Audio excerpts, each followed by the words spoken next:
Alright, so this is the bit that I've been looking forward to. The Kombi restoration project is the perfect excuse to buy myself a welder, which I've always wanted. Now I've got one, which is very exciting. So I had a look around on the internet to see what kind of a welder I should use. A, as a beginner who doesn't know what they're doing, and B, for use on cars. And seemed to be that MIG welding is what most people recommend. I think if you're a skilled welder, you use gas, and that gives you more control or something. But if you're a beginner like me, then this is nice and easy. There's no gas involved. It's kind of straightforward. So this is what I've got.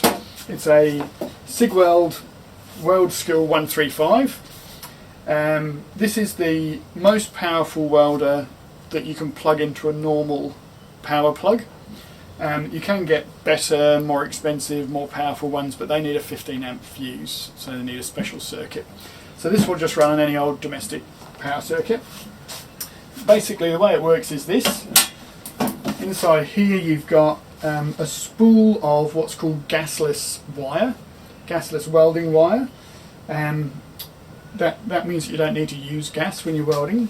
And basically what happens is in here, when you turn it on, and I'll show this in a minute, these little things, a little motor that drives two wheels, and they pull the wire through, all the way through here, and it goes all the way through this long shielding thing, all the way through to your welding gun.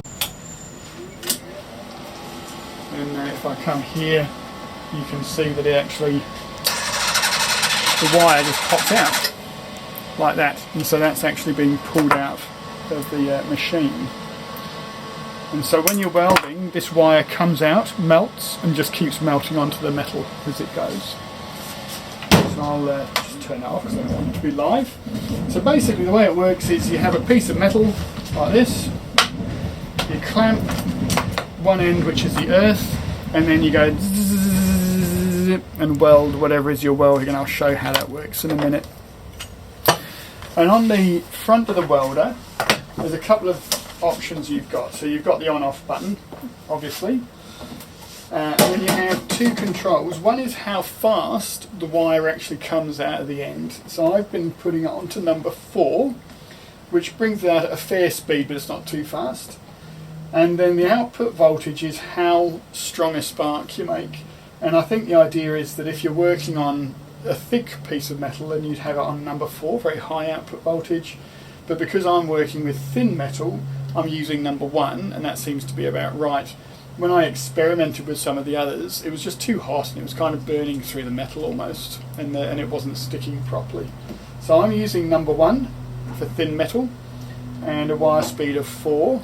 It might be a little bit fast, maybe I'll turn it down a little bit to sort of just over 3, but that seems to be about right for me. So that's the machine. Quite easy to use once you've used it a couple of times. The best way is just to try it, but the most important thing with welding is safety equipment. So I've got a leather, it's actually not leather, it's pretend leather apron, which stops the sparks going onto me. I've then got some welding gloves, and it's really important that you have these things, otherwise it is quite dangerous. So you get your big lovely welding gloves on, they're about 20 bucks. And then the most important thing is your helmet. So I actually spent 100 bucks on this helmet, and I think it's probably worth it for safety.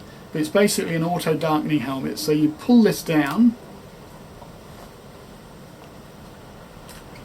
and that little bit on the front is an auto darkening screen. So when I'm not welding, I can see through it, so I can see what I'm doing.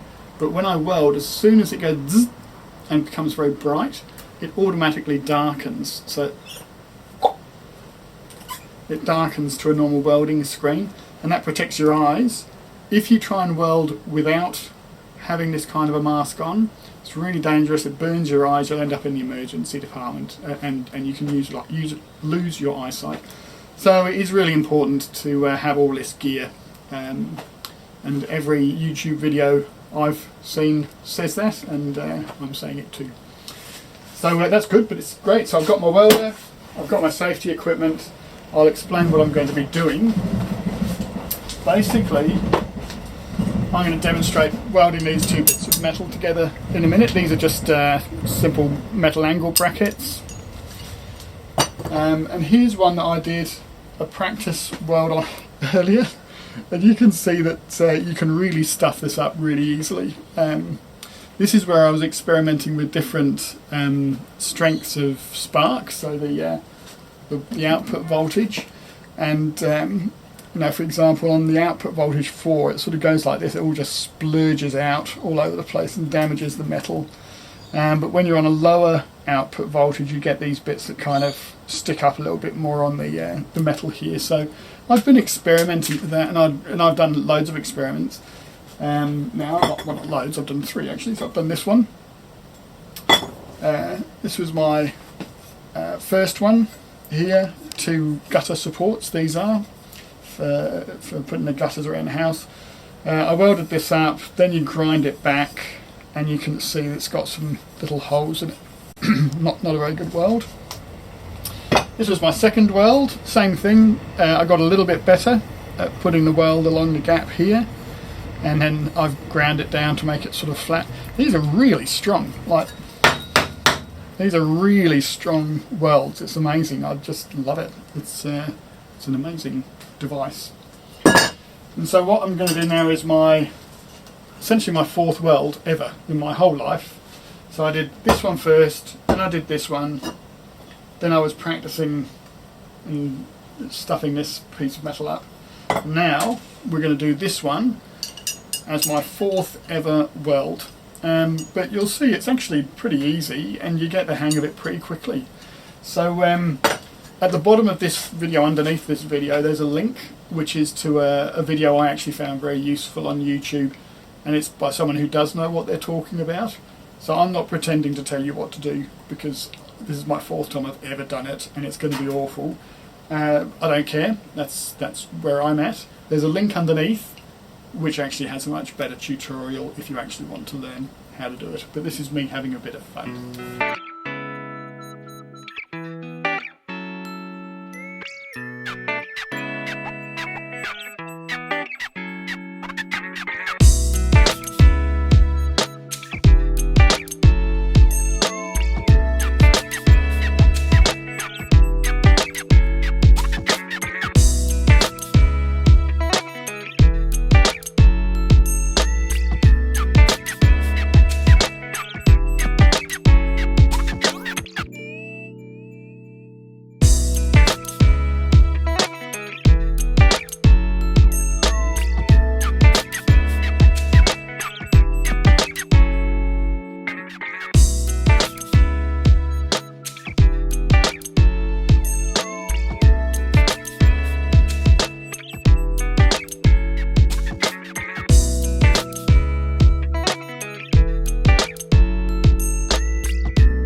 So this is the finished piece.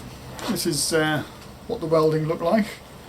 It's pretty awful, but you know, that's okay because I'm a beginner and that's the way it is. But it is strong, and that's the main thing. It's really bobbly and nasty looking. You know, a professional welder would be very embarrassed to do that, but I'm not a professional welder. So I'm now going to get my grinder, grind off all these knobbly bits, get it down to be a bit smooth, and hopefully it'll start to look okay. But you know, we'll see how it turns out.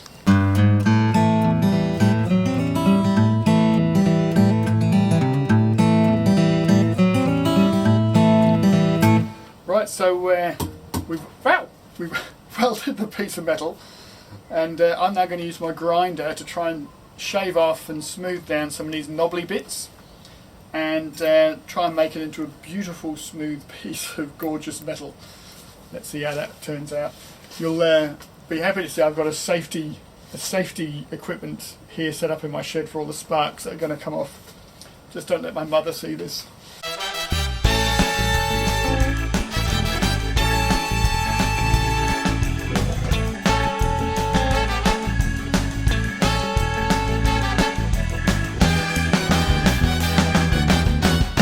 So I've ground it down a bit. It's going to finish it off with this little buffing grinding thingo.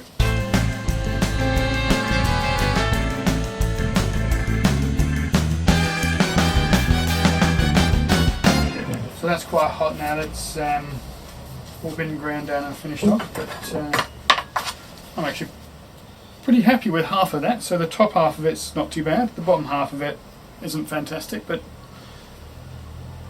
you know, weld number 4 in my life, and I reckon I'm ready for the Kombi. Oh, that poor Kombi. But I reckon this is going to be okay.